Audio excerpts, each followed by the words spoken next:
Arbs here. Oftentimes, I wonder if Atari even resonates with the video game players of today. To tell you the truth, I'm very surprised and supportive of the efforts Atari has been making to reintroduce itself to the world of today's video gaming. Atari has a lot of good games that were challenging and fun at the core. The concept of reimagining these games into new games using the name of these beloved Atari games of yesteryear has people thinking all sorts of different things. Atari has waded into these waters before with the release of the Atari Recharged titles, and we have a video upcoming where we will cover the Recharged titles on Series X in depth. But this time around, we're going to look at 4 games that I would describe as totally reimagined versions of the originals that bear the same name. At times, we find the results are good, but at times we find the results might not be so good. In addition, we're going to look at a new title that Atari released that was developed by the same developers involved in the Atari Recharged series. So let's see how Atari does with these 5 titles on Xbox Series X. The first one we'll look at is Breakout Beyond. Now, Breakout Beyond offers a stylish, neon-soaked update to the classic Brick Breaker formula, flipping the playing field on its side for a fresh perspective and adding modern twists like power-up and a thumping soundtrack. Well, at the core, the gameplay is kind of addictive, and the shift of the orientation and the added features can sometimes feel the action a bit more chaotic than precise, maybe. While I thought that the look was originally inspired, the gameplay left me headed back to Breakout Recharged as I liked this experience better. This is a digital-only release on Xbox. Days of Doom is a decent, if uninspired, tactical roguelite game with a polished comics book aesthetic. The game is not exactly a reimagined offering, but it does fit in part of what Atari is trying to do with new IP moving forward. While Days of Doom uses a solid turn-based combat system, it ultimately fails to stand out in a crowded genre due to what I would consider slow pacing and maybe repetitive enemy variety. The unique thing about Days of Doom, however, for Xbox collectors is it was released on physical for Xbox One, Xbox Series console in the standard edition. And since Atari is really doing only digital on Xbox these days, it is kind of noteworthy as being one of the few Xbox titles from Atari that is available in physical. Now, the 2023 remake of Haunted House successfully updates the classic concept into a charming roguelite stealth adventure. Now, it has a random generated rooms, and it does a good job at rewarding progression. I like the gameplay. The gameplay was a little repetitive at times, but I enjoyed it. And I do think the repetitive gameplay, perhaps, is what's holding it back from being as good as it could be. However, it is engaging. I did have fun playing it, and the nods that they made to the original Haunted House was kind of cool. It's also available as a physical for Xbox One Series consoles.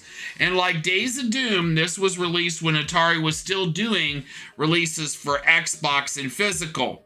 This one's a little harder to find, but I do see it from time to time, and I would recommend it to collectors. The next one that we'll look at is Missile Command Delta. To call Missile Command Delta a bold, ambitious reimagining of the classic arcade shooter, geez, man, that's probably the best way of saying that it's kind of different than what we would have expected. They transformed Missile Command into what I would call a turn-based tactical card game wrapped up in a Cold War narrative. It's something I would have never expected. Well, it doesn't innovate core gameplay. It is engaging and kind of fresh, and I think it's weighted down by the tedious exploration and a story that didn't resonate with me. I found some of the concepts interesting, but the training and some of the grinding really cut the fun factor down. I'm not so sure that was the sort of Missile Command experience I was looking for under the Missile Command brand. And once again, this is a digital-only release on Xbox. The final game we'll look at is Neo Sprint. Now, Neo Sprint is a fresh take on the classic arcade racing formula in the Sprint series that we used to see in the arcade. It delivers a top-down game with controls that allow you to control the car. It's got a robust track builder and endless local multiplayer fun. Probably the biggest thing that you can say right off the bat is it doesn't have any online multiplayer, and that's a huge missed opportunity. The campaign and the variety of cards provide some nostalgic play, I guess, but the replay experience isn't going to be what you perhaps want it to be. There are some issues, and those primarily centered for me around the car control. Now look, it's definitely better than when it first came out, and after the patch it is pretty cool. But in many situations I found it especially a problem with the car control and making tight turns, especially when monkeying around with the track builder. I don't know what can be done to improve the handling, because I do think it looks cool and it could be fun, but the controls hurt the experience on this one. Once again, it is a digital-only release on Xbox. So this is a look at 4 Atari Reimagined games and 1 new game that is an original release. Part of Atari's strategy going forward. I like Breakout Beyond with a fresh Breakout experience, but I still ended up going back to Breakout Recharged, which is a gaming familiarity that I'm more familiar with for that type of experience. Haunted House 2023 was good. I had a lot of fun enjoying playing it, and I can recommend that one a lot. Now, as for Days of Doom, Missile Command Delta, and Neo Sprint, well, for me, these titles kind of missed the mark a little bit in one way or another. Of the 3, I probably like Neo Sprint the most, but the janky controls left me looking for the finish line.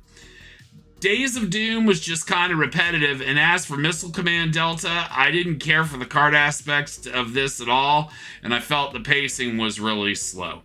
Well, did Atari get it right? Well, kind of, but enough right for me to make me want to explore more of these experiences in the future. My name is Barbs. Thank you for watching. We'll see you in the next one. Now smash that subscribe button for me, and we'll keep producing the content.